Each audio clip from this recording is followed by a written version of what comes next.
You was not there, man. You wasn't there. You were fanned out and you begged niggas to come to your house after you heard all these mixtapes. That's how you got in. I'm extremely happy today. I'm extremely happy of what I've accomplished, who I've become, what I've overcame, what I have the ability to do. Mase actually taught you how to rap, literally. He taught you how to rap. Mase taught me how to rap. You say it. Whenever I do my interviews, I'm very real with myself. You know what I mean? Like, I know the whole playing field. We taught you how to rap. How you ran the whole organization. People get this picture painted like I'm from the real bottom with nothing. I've been traveling on the train since I've been 8 and 9. I've been telling people this for years. Like, I'm a real anomaly. Like, I'm different in New York City. I was a man long before I was supposed to be a man. Get out of here. How you made Diplomat? Yeah, you ain't make none of this stuff. You was a fan. So you gonna sit around and act like you been around all this Harlem and everything. You ever see somebody from Harlem try to act like they from Harlem so bad that you gotta keep saying, I'm from Harlem? From Harlem know who's from Harlem. You don't have to keep saying you from Harlem. Jim Jones just won't let things chill. Once again, the Harlem rapper's right back in the spotlight, and this time, he's got the whole internet fired up. After dropping wild claims about Mase and Camron, it's clear Jim knows exactly how to keep drama alive. Every time it feels like things might calm down, he finds a way to spin the block and stir up chaos again. Now he's aiming straight at 2 Harlem legends who've been shining bright without him, and fans are calling it what it looks like, straight up jealousy. And I gave them food and shelter when they didn't have it, not saying they couldn't get it. But they know the situations that they were in. You know what I mean? As school kids. And so they were in school, they got kicked out, you said? Both of them got kicked out. Both of them got kicked out and you gave them food and shelter. How did you have money for food and shelter? I learned how to do it. What the f you talking about, man? They can't live with me in the projects in my grandmother's house. In your grandmother's house? Oh, but she was gone. Passed away. So you got the apartment to yourself. They come, but you still got to pay the rent. Yeah, I paid the rent. I paid Who the Love Rec. That was Mase manager. I was a hustler. I always been a hustler. You were in the streets. I know how to make money. Why are we going to Jomo's house? I heard the new shit you did. Yo, you want to come through? Come through. So yeah, I would bring some bitches over there to sometime. A little maybe. How much do you credit you being successful to Cam? I credit a lot to Cam, but I also credit a lot to us because behind closed doors, it was us that put him in that position. You was a fan. You begged us. You are a fan, nigga. A fan. I mean, he was doing music a long time and things like that, but it was a pivotal moment where before he got signed, them 2 years was very crucial to everything that we did together in his journey of becoming who Cam is. Do you remember how we met? Pause. Not met, how you got cool with us? Basically, you heard our freestyles. Yo, man, I heard the freestyles. Y'all killing shit. There wasn't times where Cam had to do what he had to do to make $1 and things like that. But from the beginning, I always had to make $1 because I always been on my own. Yeah. I've raised my whole family since I was a teenager. I used to hustle and get my mom's money. You heard it. My first job in this thing was a hype man for Cam. You know what I mean? But I started as Cam partner. We came in this mission wholeheartedly. I knew what my job was. He knew what his job was. What was your job? My job was to make sure nothing happened to that man while he was trying to be successful, because I knew that if he be successful, then he's gonna turn around and make him successful. And that's exactly what happened. But Jim swears he's just keeping it real. It all popped off during a new podcast interview where he started talking about fake love in Harlem and how people switch up once they get a camera. The host didn't even name names, but Jim sure did. He said, "You see Mase and Cam? They not the same. Them boys Hollywood now." The second those words left his mouth, the internet exploded. People were like, "Here we go again," accusing Jim of talking about Mase and Cam instead of focusing on his music. What made it even messier was how he tried to sound like he was dropping knowledge for the youth, but the energy felt bitter. Especially since Mase and Cam's show It Is What It Is has been one of the biggest wins in hip-hop media this year. But the thing about it is, you gotta understand the war. Like, Jim it's like battling. It's like rap. It's like motherfucking rap. Jim, whatever, but they wasn't. They was on platforms. And Jim said what he said. Jim, I think what he said, something about inviting him to his, so he said, he said, they on my dick, right? That's something that's serious. Like, you hear that, you like, ooh, it's like Jim caught a ball. Oh! Do you consider Jim a Harlem guy or no?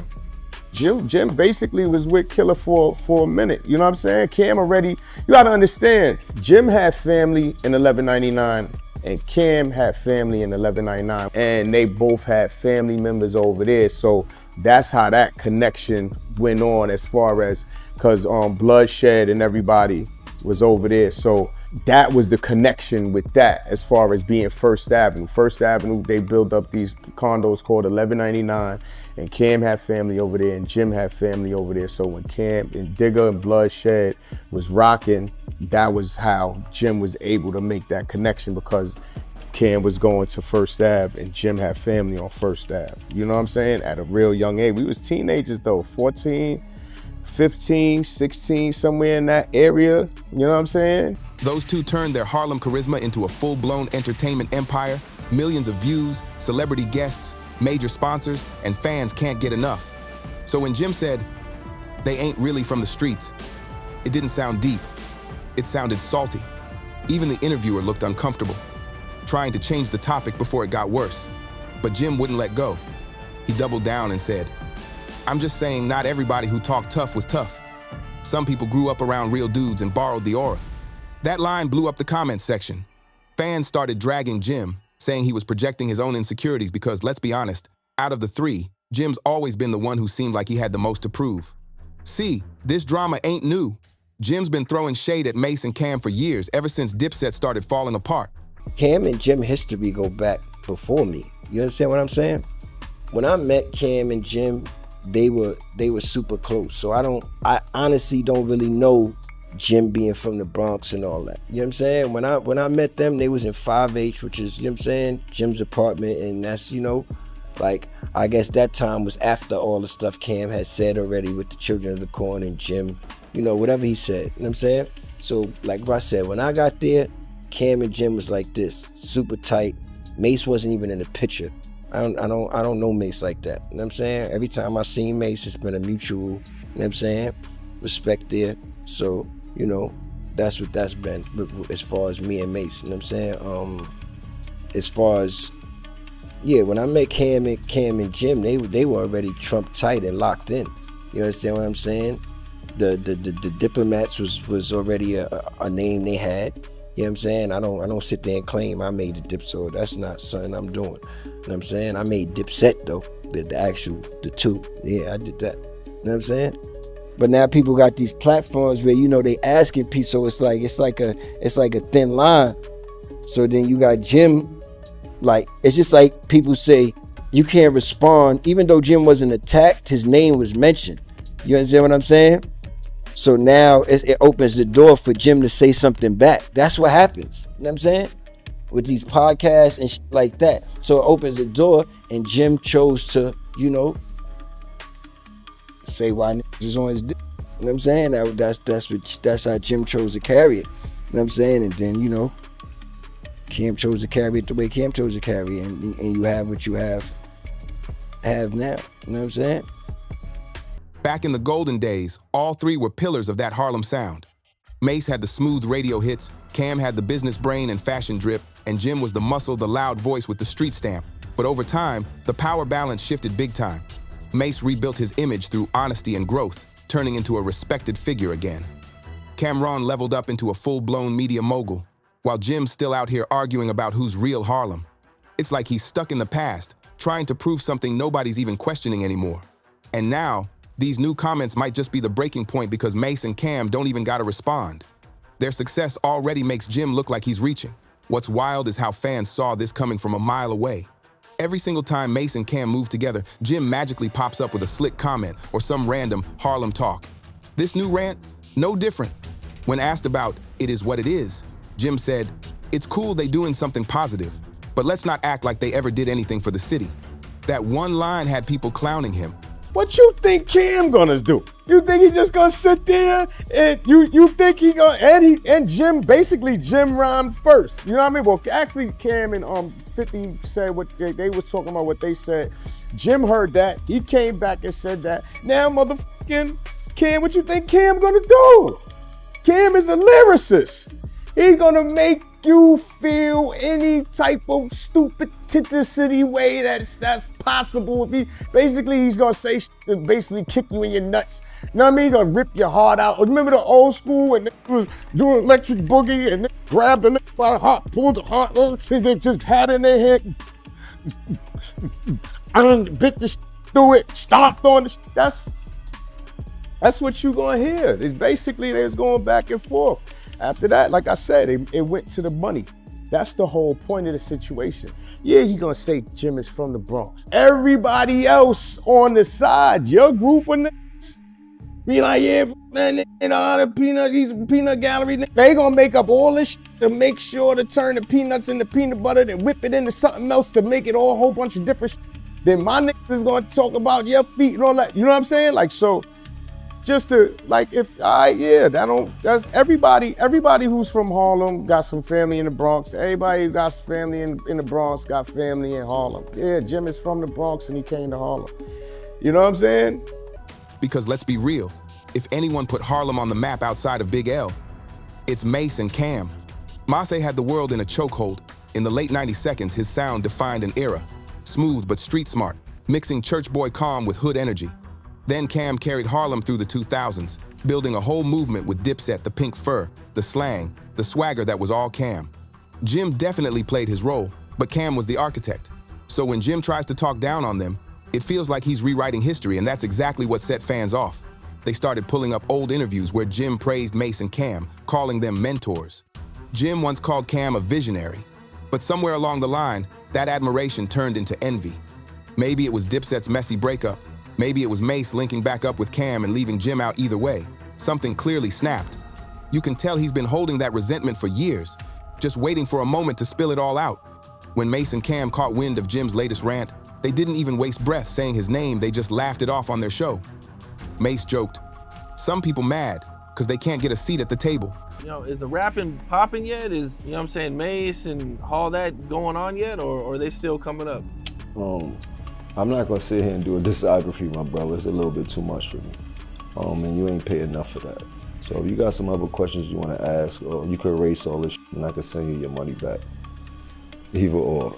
I understand what's going on and the plight of everything that's going on and people wanna know the history, but this ain't the way that you're not gonna be able to get the whole Jim Jones and Jomo story for that, what you did. I thought this was some regular questions. Seemed like you trying to get everything up to every point, and that's not gonna happen right now. So if you wanna ask some questions, I'm cool with that, but you definitely can't ask me all these questions you're asking, my brother. So if you got some you wanna ask, you better ask and get it off your chest, but I ain't going through this with you because you don't have enough money for that.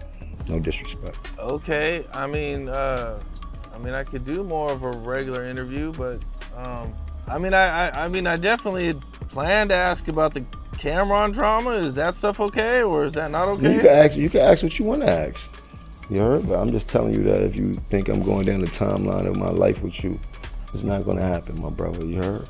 You're going all the way back to high school. I respect it, and I understand your job as a journalist, but as a journalist, you ain't got enough coin for that. And Cam followed up with, "We busy making money, not excuses." That's all it took. The internet erupted. Fans called it the smoothest clapback ever, saying they cooked Jim without even trying. After that, Jim tried to play cleanup online, claiming he was misquoted, but come on, everybody saw the footage. There was no misquote. He said exactly what he said, loud and clear.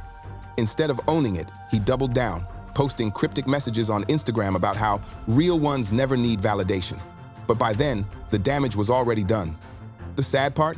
All of this could have been avoided if Jim had just shown love instead of hate.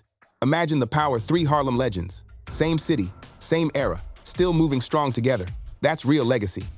But it feels like Jim's hooked on the drama, like he'd rather argue about respect than actually earn it.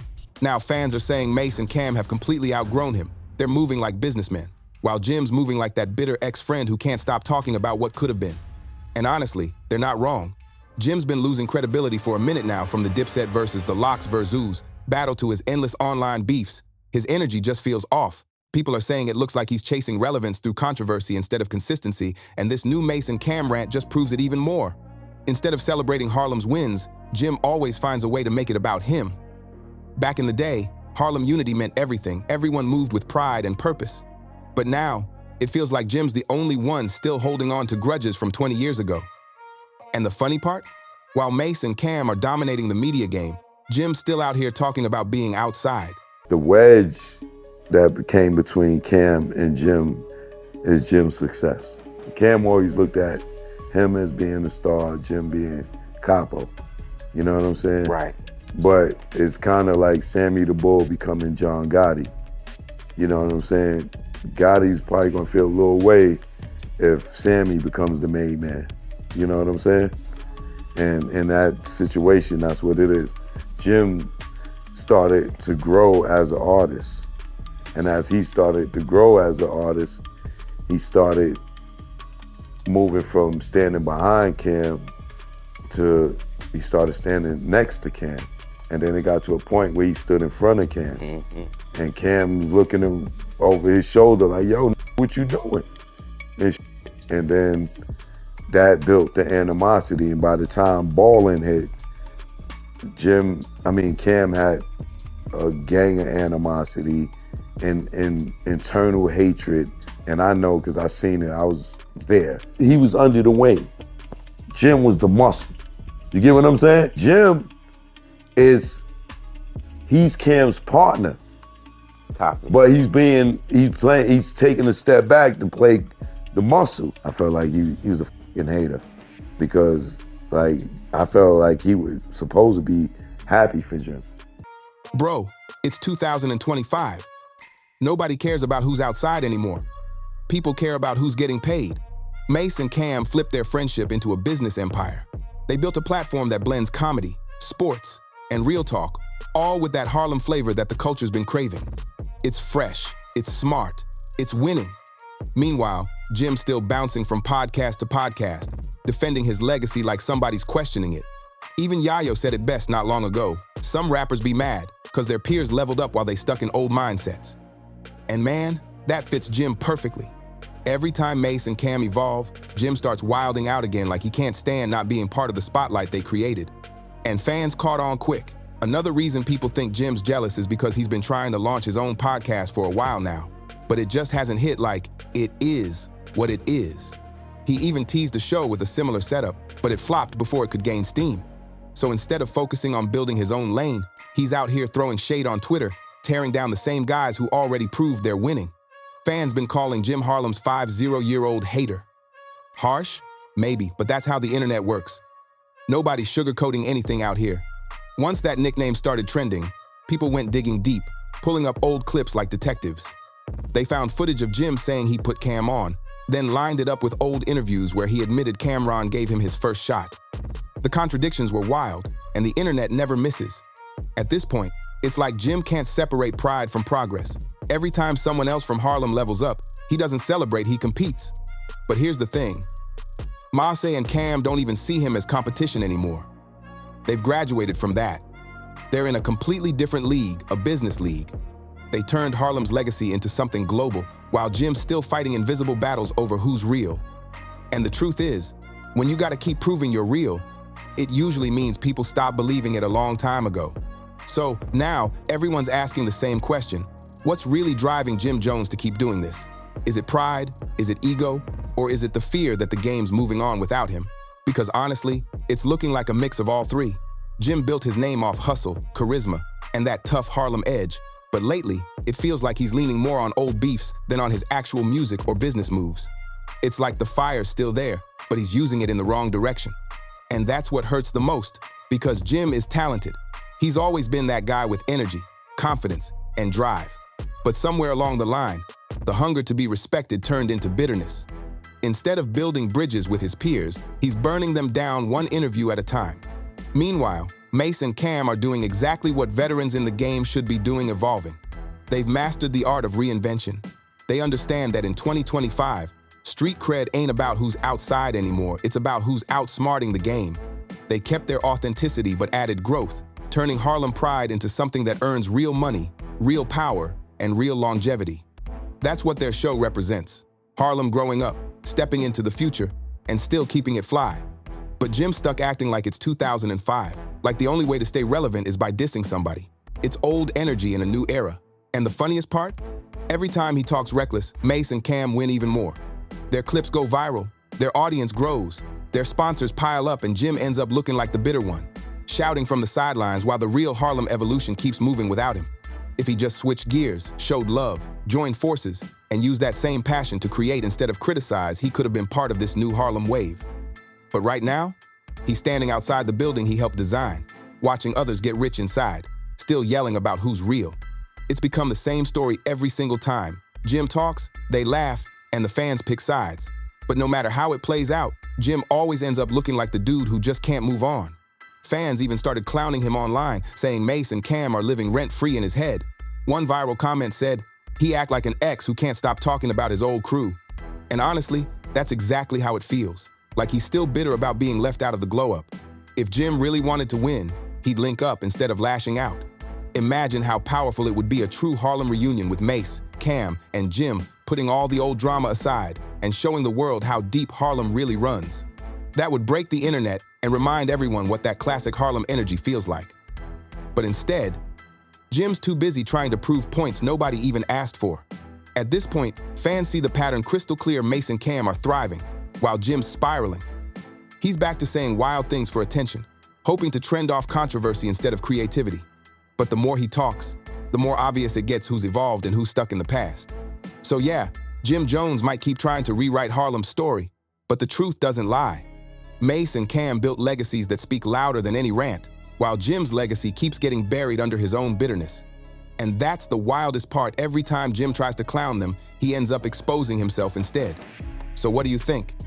Can Jim bounce back and make peace? Or is he too deep in the drama? Drop your thoughts in the comments, hit that like button, subscribe, share with your people, and I'll see you in the next video.